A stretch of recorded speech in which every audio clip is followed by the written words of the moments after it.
It's time for one of our regular spots brought to us by our good friends at the Free Speech Union. It is time for Free Speech Fridays.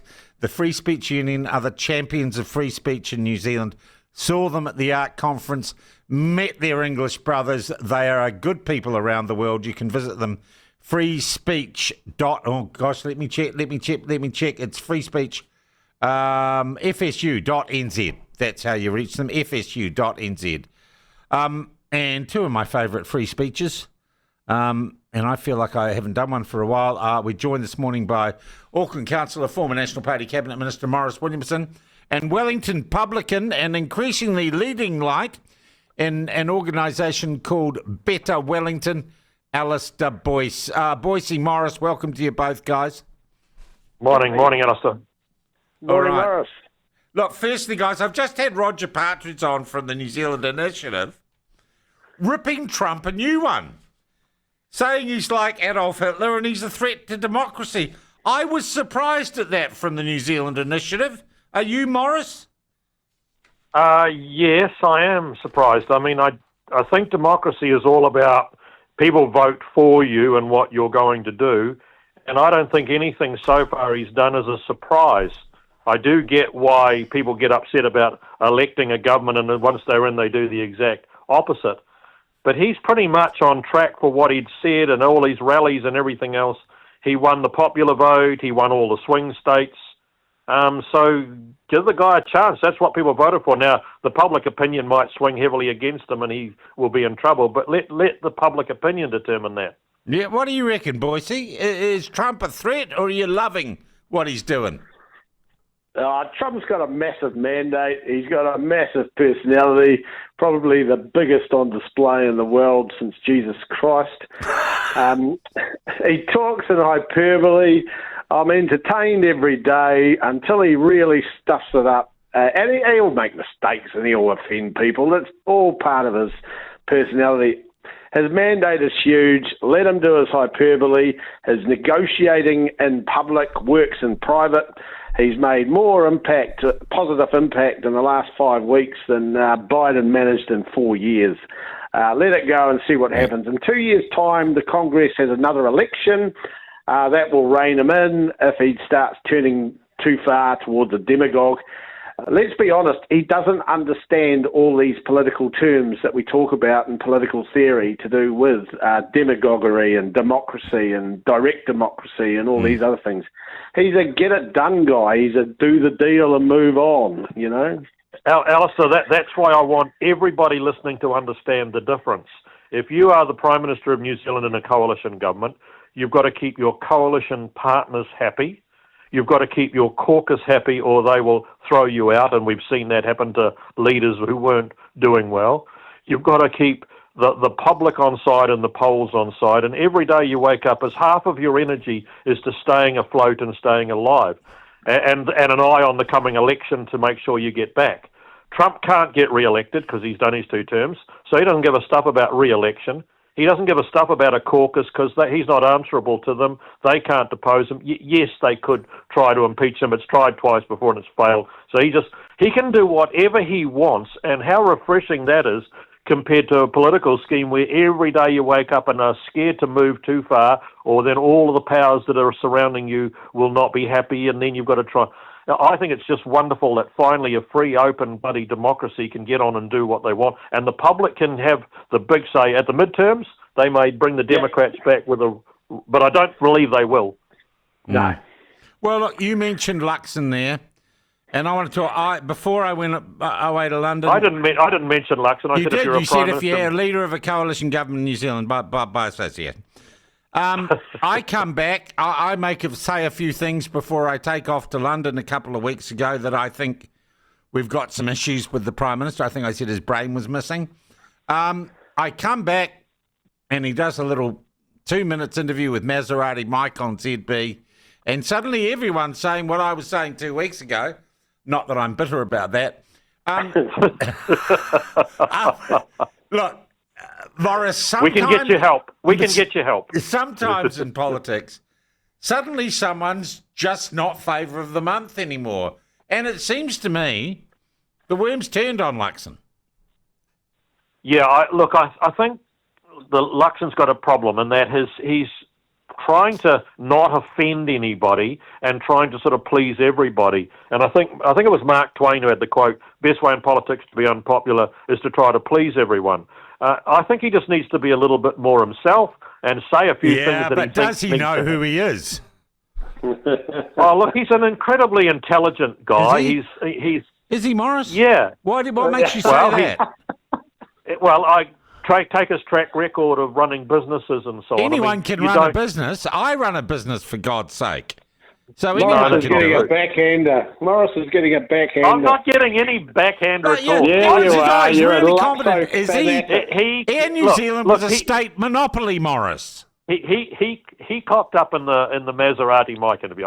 No one can ever deny that. It was a dreadful thing. He should have just said yes or no and moved on. And that's the problem with these comms people around him. They're all trying to keep him in cotton wool and be not too sort of risky. He's so risk averse that he basically every answer, when you get to the end of it, you go, well, that was great. What did it mean? Because you have no idea. And he needs to just take some bloody hard calls, get out there and say... But he's a very intelligent man, right, Maurice? Alistair, what do you think? Is Luxo dead in the water? Luxo is soap you can trust. He's slippery and clean. He's not dead in the water yet. It's all about the economy, stupid. You know, like if he can get the economy turning before the last year of the term, then he may limp to another 30% in the election, with New Zealand First and ACT taking the Lions sort of share between them, which will further erode National's influence, which increasingly. Or do they get rid of him before the next election? Do they roll him? Do the caucus roll him? Well, it's all about the economy, stupid. You know, like if the economy ain't picked up enough, they're going to have to roll them because they're going to have to fight on a few other issues.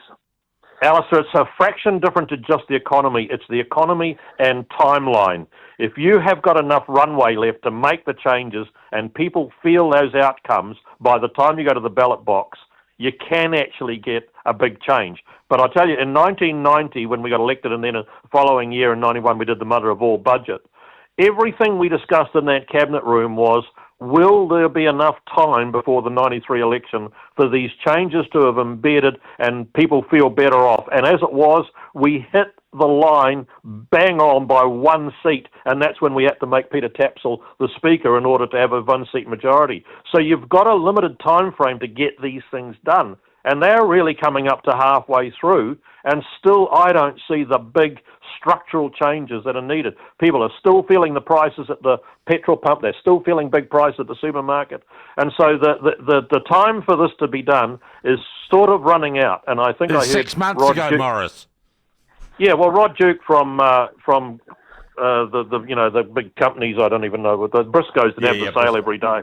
He was saying if by the end of March there isn't a big sort of major structural announcement to the economy, then they will have no time left for it to be felt. It's what people feel in their bloody back pocket when they go out every day and so on that changes the political needle. Nothing else. Alistair, do you agree with that?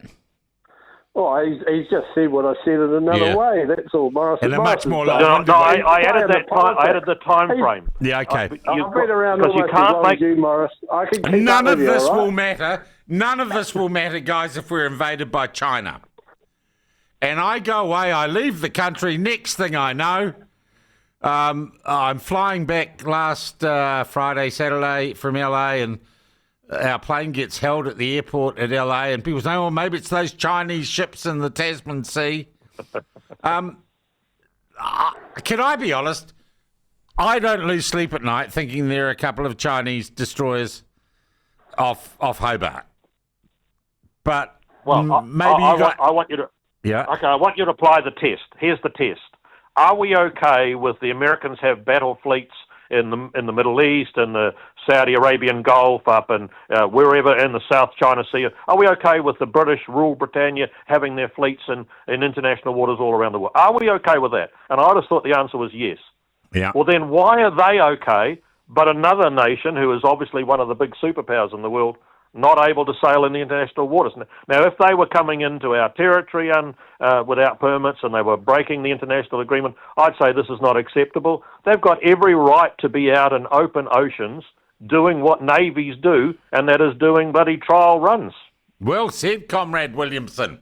Alistair. Look, I'm a bit blasé about it, to be honest. But remember that balloon that appeared over the United States of America, the Chinese one? Yeah. It's all a beat up, for God's sake. What are we going to do? Do a Greenpeace action group with our DEI hires and sink a few more ships of our own? Let's apply some Trump analysis to the deal. We've got no power in this relationship. If they look like they're going to hurt some people, we've got a few diplomatic channels. Well, we'll use them. Otherwise, sorry, we're just going to have to wear it. So we're agreed that the Chinese warship thing, not so important. What about the little backhand deal with the Cook Islands, though? So? Oh, you if don't care... If the Cook Islands can do deals with other countries that are helpful to their economy, to their fisheries, to their, the general well-being of their people, what's wrong with that? Because they've done that with the other side for all their life. Somehow we just get so upset when the other lot start doing it. Can I just say I'm a bit stunned this morning. I've had Roger Partridge displaying anti-Trump derangement syndrome for the New Zealand. Now I've got Maurice Williamson quoting the Mao's Little Red School Book at me. I mean, what are you wearing? A little cap with a red star on it, Maurice? You want to travel around China with me, mate, and you want to say at the end of 3 weeks of travelling, this is a communist country? Yeah. They are the biggest capitalist country in the bloody world. They are exploding in growth. They are our most important trading partner and will become more so. We don't need to make enemy. I think it was Descartes when he was on his deathbed asked, renounce the devil, and he said, now's not the time to be making enemies. These people are our trading partners. We should work with them, and I don't get upset about any of it. Alistair, how much do you think Maurice is getting from the Chinese? Probably just a small fortune in a bank account that he's got access to when he needs somewhere. it. Yeah. Every day I check my ASB savings account, and every day I don't see it in there. Even the guy in Nigeria who owes me a fortune hasn't paid yet. All right, Alistair. Every day they're watching you do it. If you're not worried about the Chinese warships, are you worried about the Rarotonga deal? Who, me? Yeah. I'm not worried about the Rarotonga deal whatsoever. All right. Good. All right, let us take a break now. This has been a good session, so I'm enjoying this. This has been a good session of Free Speech Friday. Time for a commercial break.